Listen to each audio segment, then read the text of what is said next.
Tous les jours, les internautes font des requêtes dans Google et certaines font apparaître votre site dans les résultats, les fameux SERP. C'est ce qu'on appelle des impressions dans Search Console.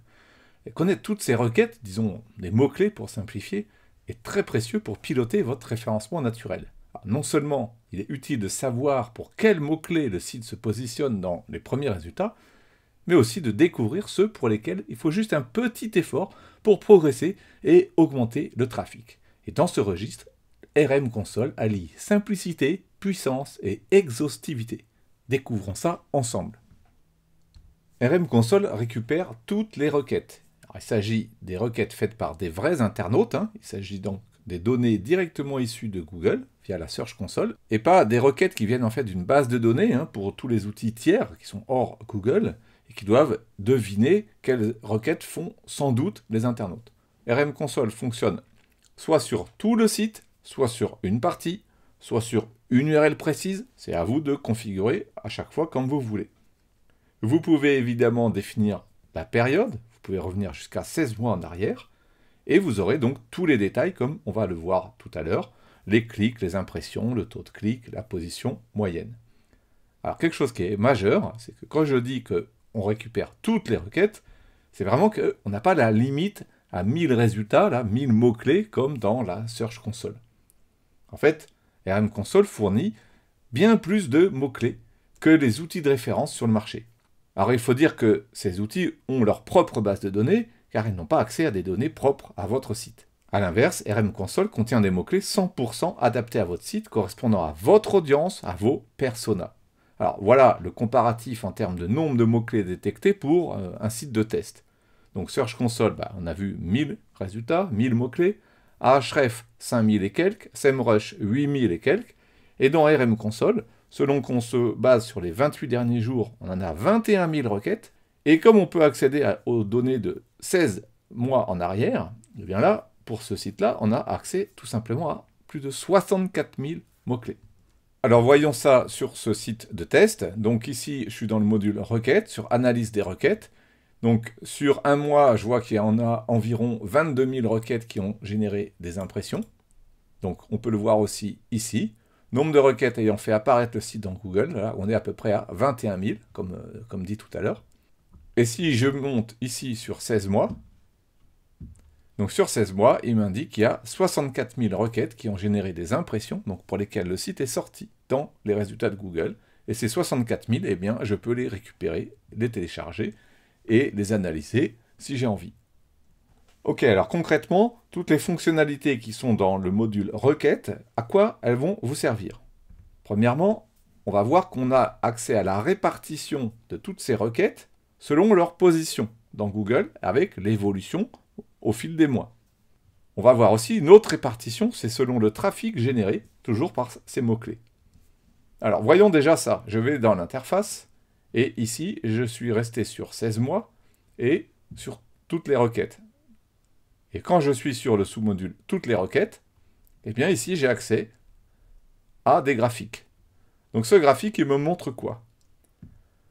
Il me montre comment se répartissent les 21 000 requêtes, en tout cas en ce moment, les 21 000 requêtes sur lesquelles le site sort dans Google. On se rend compte qu'il y a un an, ce n'était pas 21 000, c'était plutôt de l'ordre de 15 000. En fait, la courbe en rouge foncé quasi violet, qui est quasiment à 0 ici, elle correspond au nombre de mots-clés dont la position est supérieure à 100. Donc vraiment page 10 de Google. Donc c'est extrêmement rare, donc elle est quasiment à 0, donc c'est normal. Au-dessus, j'ai une zone ici en rouge, qui est délimitée par une courbe en rouge, et ça, c'est le nombre total de mots-clés pour lequel le site est positionné entre la position 21 et 100 environ. Ensuite, au-dessus, j'ai une zone en orange, qui est délimitée par la courbe en orange, donc en fait, elle s'accumule. Okay. La zone en orange correspond au nombre de mots-clés dont la position est entre 11 et 20, c'est-à-dire l'équivalent de la page 2 des résultats de Google. La zone en vert clair, eh bien, on a atteint ici la page 1 de Google, donc c'est le nombre de mots-clés pour lesquels la position est située entre 4 et 10, et la zone en vert foncé, qui est délimitée par la courbe supérieure, eh bien, c'est le nombre de top 3. Donc si on regarde la hauteur totale de la courbe, de ce graphique en fait, Eh bien, c'est le nombre total de mots-clés sur lesquels le site se positionne. Donc clairement, c'est bien si ça augmente, mais c'est encore mieux si c'est la zone en vert foncé qui grossit. Donc là, on se rend compte que sur ce site, c'est bien la zone en vert foncé qui a le plus grossi sur la fin. Peut-être aussi la zone en vert clair, donc tout ça, c'est le top 10. Donc c'est sans doute bon pour le trafic de ce site. Alors, les autres outils du marché proposent aussi ce genre d'analyse, de montrer la répartition de vos mots-clés selon leur position. Voilà par exemple ce que j'ai obtenu avec Ahrefs pour le même site. Donc on n'a pas les mêmes axes ici, j'ai pas pu changer les dates. Donc on arrive à peu près à 5200 mots-clés positionnés dans le top 100 selon Ahrefs. Donc ici pour Ahrefs c'est dans l'autre sens. Hein. Vous avez vu les positions 1 à 3 c'est en bas. Les positions 4 à 10 on les superpose, etc. Voyons ce que ça donne pour SEMrush, toujours sur le même site. SEMrush, on voit l'évolution. D'ailleurs, le graphique ressemble à celui que je viens de vous montrer. Vous voyez ici, j'alterne. Ça, c'est sur MyRankingMetrics, et ça, c'est SEMrush. On voit les mêmes genres de vagues et la même définition. Okay.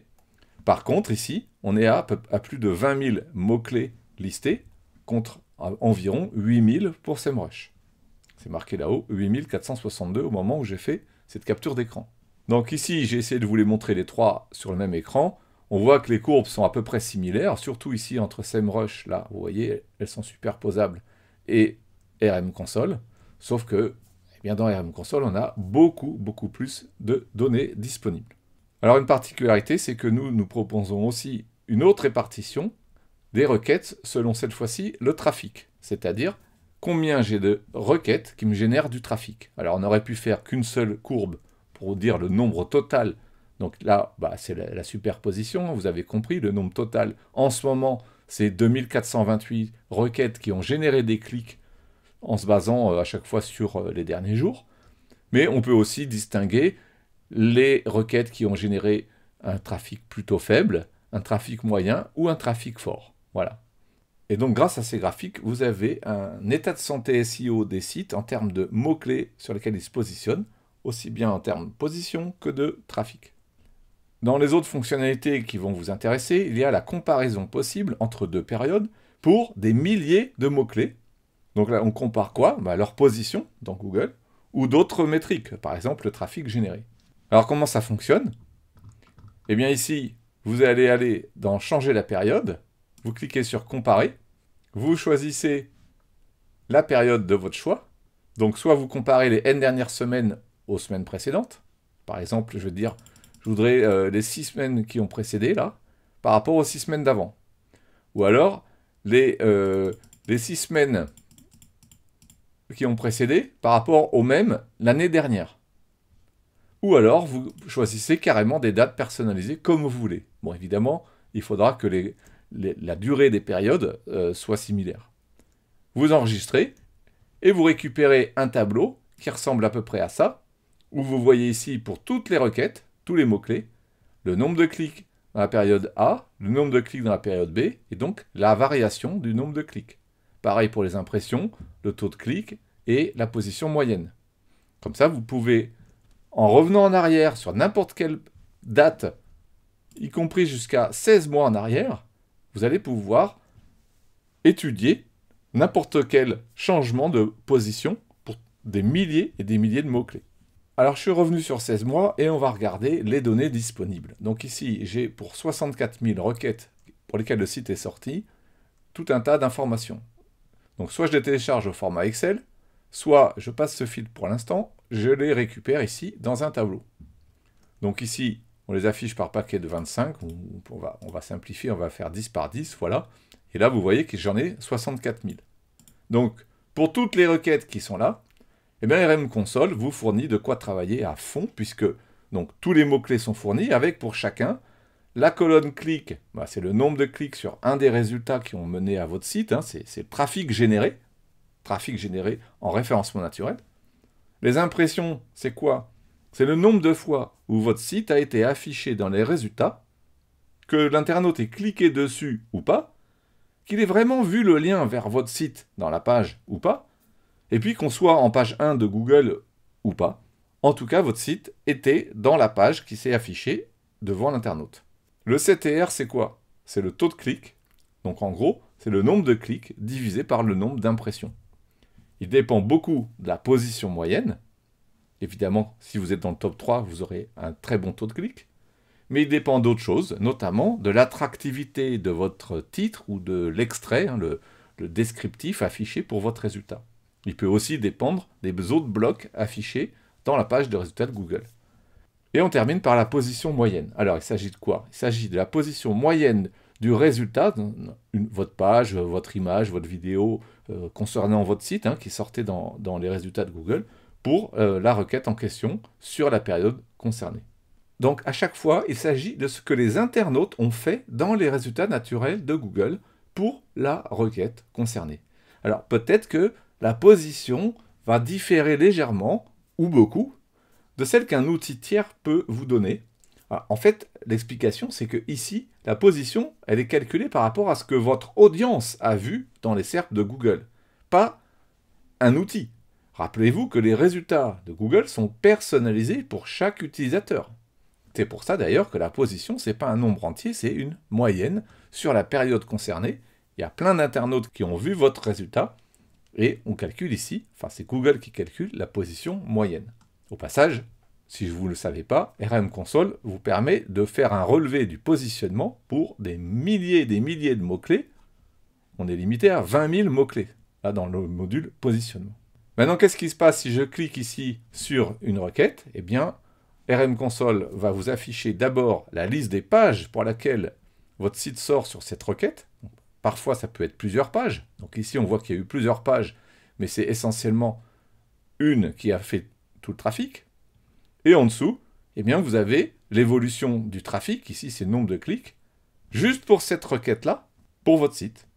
Alors, tout ce que je viens de vous montrer, ici, vous voyez, j'étais en page concernée, toutes. Mais si vous voulez, vous pouvez changer. Vous pouvez faire cette analyse aussi bien pour l'ensemble de votre site que pour un groupe de pages, ou une URL précise, ou un filtre personnalisé. Alors, quand vous mettez toutes, ça veut dire qu'aucun filtre de page ne va être appliqué. Si vous mettez un groupe de pages, eh bien, il faudra sélectionner un des groupes de pages que vous avez déjà défini dans votre projet. Vous voyez ici qu'il y a un module qui s'appelle groupe de pages. Sinon, il faut aller créer un nouveau groupe de pages. Vous pouvez décider que ce soit pour une URL très précise si jamais vous voulez étudier que les mots-clés de cette URL-là, donc vous l'indiquez là, ou alors quelque chose d'un peu plus avancé, un filtre personnalisé. Donc, soit c'est un motif, par exemple ici, si je mets blog, eh bien ça va être toutes les URL qui contiennent blog, ou alors /blog, enfin à vous de définir. Voilà. Ou alors vous définissez une expression régulière, vraiment pour personnaliser à fond. Alors maintenant, il y a un autre élément que je ne vous ai pas montré, c'est ce formulaire de filtre ici. Donc là, vous vous rendez compte que vous pouvez, en quelques clics, filtrer pour n'afficher, là dans le tableau qui est dessous, que les mots-clés qui correspondent à certaines caractéristiques. Donc soit par exemple, vous voulez dire, tiens, je voudrais savoir tous les mots-clés pour lesquels je suis dans à peu près le top 3. Allez, donc je fais position inférieure à 3, j'applique les filtres, et immédiatement, ici, je n'ai que des requêtes, des mots-clés, pour lesquels la position moyenne est inférieure à 3. Donc, vous vous rendez compte que en un coup d'œil, vous pouvez affiner, et alors vous allez pouvoir trouver des pépites, c'est-à-dire des mots-clés pour lesquels votre site sort, mais pas encore suffisamment bien, et il manque un tout petit détail, des toutes petites optimisations, pour gagner des places, et donc obtenir un trafic bien supérieur. Alors on a d'autres vidéos, en particulier sur ça, sur comment vous pouvez trouver des pépites de mots-clés, et d'ailleurs, sachez que vous pouvez ensuite affiner en disant « Ah, je vais chercher uniquement dans les mots-clés questions, des mots-clés à intention commerciale, etc. » C'est extrêmement puissant. Je vous encourage à aller voir les autres vidéos. Alors, il y a une autre fonctionnalité qui est extrêmement puissante et très très simple à utiliser. C'est ce qu'on a appelé les alertes automatiques sur les nouvelles requêtes. C'est le bouton en orange ici. Alors, quelques mots avant pour vous expliquer rapidement la situation. Je ne sais pas si vous le savez, mais chaque jour, 15% des requêtes faites sur Google sont nouvelles. C'est un chiffre officiel. C'est donc autant de nouvelles idées pour votre SEO. C'est des nouvelles requêtes que personne n'avait eu l'idée de faire sur Google. Alors pour profiter de cette manne, il va falloir les identifier, ces nouvelles requêtes. Alors le plus efficace, c'est de vous concentrer sur celles pour lesquelles votre site commence tout juste à sortir dans les SERP. En effet, si Google considère vos pages potentiellement pertinentes, eh bien il va afficher votre site dans les résultats. Ça va être une manière pour lui de vous tester. Et ensuite, si les internautes ont l'air d'être satisfaits par leur visite sur votre site, eh bien Google va vous maintenir dans une bonne position. Alors ces mots-clés-là, eh bien il va falloir les exploiter et là vous allez décoller. On va dire c'est des jeunes pousses qui demandent qu'à générer de l'audience supplémentaire pour votre site. En fait, tout ça, ça va être une super manière de trouver des nouvelles idées de mots-clés avant la concurrence. Et vous savez peut-être qu'en SEO, être le premier à exploiter un filon, c'est souvent très efficace. Donc, comment vous allez faire avec RM Console? Eh bien ici, vous configurez les filtres selon vos besoins, là, et une fois que vous avez appliqué les filtres et observé ce que ça donne, eh bien ici, vous allez cliquer sur « Ajouter une alerte ».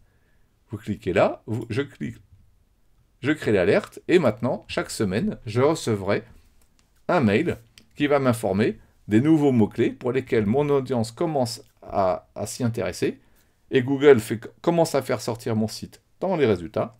Eh bien, j'ai tout intérêt à être au courant, à travailler ces nouveaux mots-clés, et à devancer mes concurrents. Qu'est-ce qu'on pourrait avoir comme idée? Par exemple, les nouvelles questions de votre audience. Des nouveaux mots-clés d'une thématique en forte croissance que peut-être vous avez rajouté récemment. Des nouveaux mots-clés avec une intention commerciale forte. Ça permettrait de maximiser vos revenus. Des nouveaux mots-clés d'une page stratégique ou de plusieurs, etc., etc. Je vous encourage à aller voir la vidéo sur les alertes nouveaux mots-clés. Alors on va terminer par la gestion du statut d'une requête. Donc je vais vous expliquer comment ça fonctionne. Alors je remets les filtres à 0 et admettons ici que je cherche uniquement tous les mots-clés qui parlent de chignon. Ça va être utile pour ce site sur la danse. Voilà, donc ici, j'ai comment faire un chignon, chignon danseuse, etc. Je vais chercher les requêtes pour lesquelles mon site est pas très bien positionné. Donc je vais mettre position supérieure à, mettons, 7. J'applique les filtres. Et je vois que j'ai encore des requêtes avec pas mal d'impressions, et pourtant très peu de clics. Alors pour aller au bout de la logique, je vais même dire, je voudrais qu'il y ait très peu de clics. Mettons, même pas 2 clics. J'applique les filtres, et là, j'ai trouvé des nouvelles idées. Comment faire un beau chignon facile.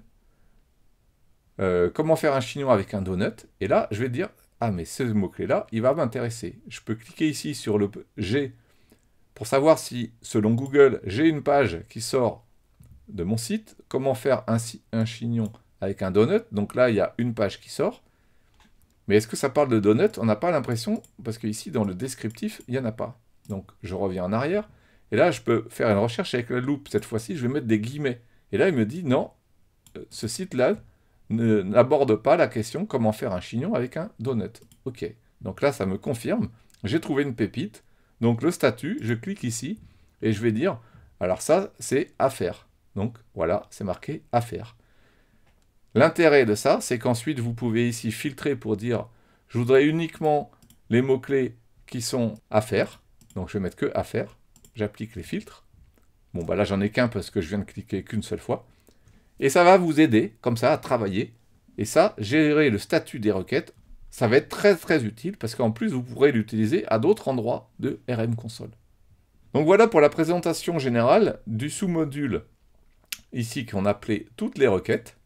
Je vous encourage maintenant à aller regarder les autres vidéos concernant les autres sous-modules, par exemple la recherche de mots-clés questions, intention commerciale, etc., etc.